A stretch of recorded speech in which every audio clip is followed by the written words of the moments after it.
relocating companies into the area. Singularly, the largest, most well-coordinated act of terrorism, not just in U.S. history, but probably in modern times. In modern times. As we say, probably in excess of 1,000 or more emergency workers from New York City and surrounding areas converging on this site now to try to make some sense of it. When I asked one of them why he was going back in as he suited up since he could barely breathe, he said, "It's my job, and there may be some of my brother officers in there. There may be other people in there."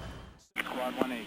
If the 1st Battalion transmitted that it looked like it was intentional, inform all units going into the box, it could be a terrorist act. Just so you know, this is confirmed. This is confirmed. This is confirmed, 10-4, okay. Engine 1 out of Manhattan. Engine 1 go. Roll every available ambulance you got to this position. 10-4, okay. My name is Brian Ireton. I'm a paramedic manager with ALS Ambulance in Yakima, Washington. On 9/11, I was working as a paramedic for AMR. During 9/11, I was at home initially. I was babysitting kids. My wife was at a friend's house, and I turned on the TV, and shortly after, the news came on, and about the World Trade Center. And I ended up watching the second plane come in, and once the second plane hit, I called my wife. I took the kids over, dropped them off, and went to work. I was a paramedic full-time with AMR in Evansville, Indiana. And we ended up putting a few extra trucks on that day and ended up going out and working an ambulance for a while. Initial reaction was a little shock at first, watching that and actually seeing something come in. It's like, really? Is this really happening? Ryan Hatfield. I work for the City of Yakima Fire Department. I'm a firefighter. On September 11, 2001, I was trained to be a rescue swimmer for the United States Coast Guard. My initial reaction was we had just come in from doing PT, and the first tower had already been the airplane had already flown into the first tower, and it was kind of a shock reaction at first. And then the second one hit, and immediately we knew what was going on. And I was furious. At that point, I wished that I wasn't in the Coast Guard. I wished that I was a Marine. I was ready to go, ready to fight. My name is Steve Ingram. I'm the Deputy Chief of Glebe Fire. Been here for 45 years in this department.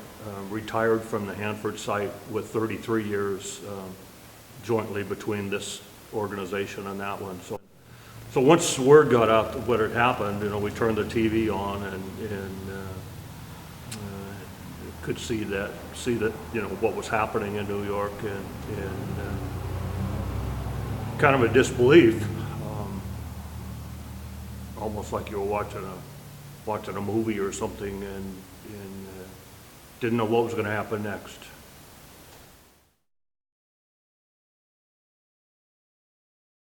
And I guess for me, it's probably situational awareness. Being more aware of what's going on around, ears open, eyes open, mind open, because it can happen. It can happen here. There's tons more training available now.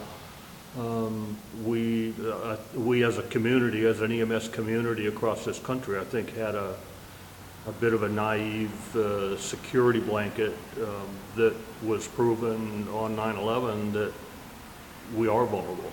And thinking again of that situational awareness, I think that has opened everybody's eyes to the fact that you don't have to be a big city, you don't have to be some fancy place. It could happen anywhere.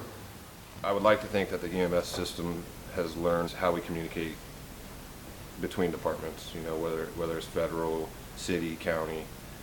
So I think working as a team, interdepartment.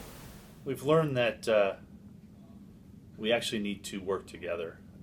It's bigger than just fire and EMS, but law enforcement has a play in that, and the military has a play in that. We've taken a lot of things from the military as far as their lessons learned and how they take their lessons learned and they actually apply them and make changes. But we're not invincible, and sometimes we're dispatched to incidents that we don't necessarily have all the information, or our dispatcher is telling us to stage out, and sometimes we do that, sometimes we don't.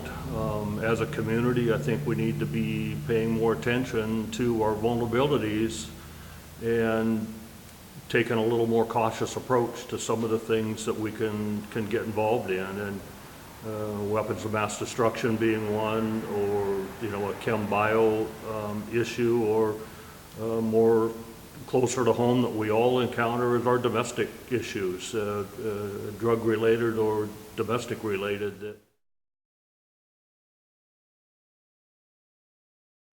But I think there's always changes that we need to make. The way the enemy works, the way medicine changes, there's new things that are coming out, new ways to save money, do things more efficiently, do things faster, do things better, figuring out how the body works to make our service work a little bit better. There's always going to be changes that can make us better. I think along with the communications needs to come the drilling. I think we could be more efficient, or we could get together more often and drill with other departments, or you know, with the government, the federal government, and then the private companies as well.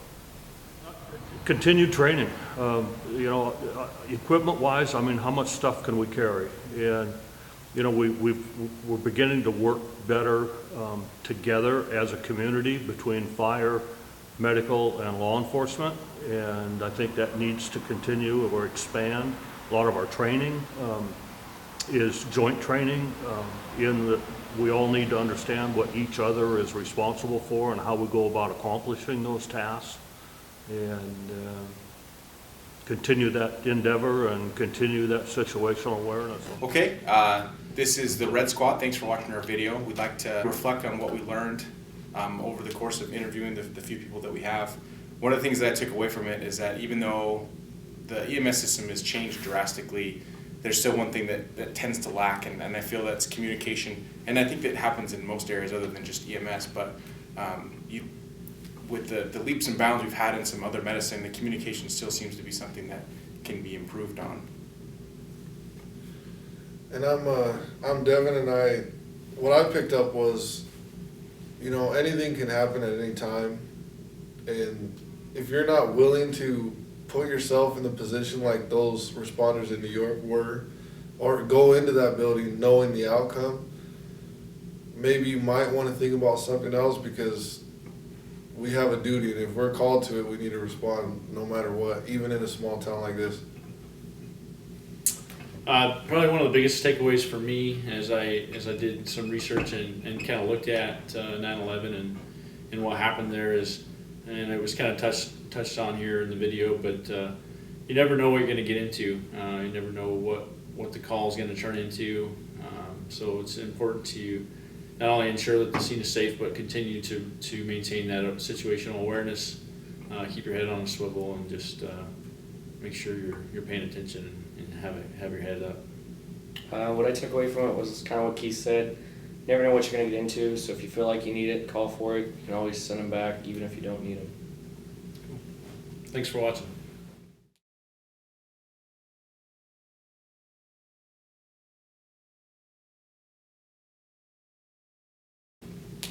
Red Squad out.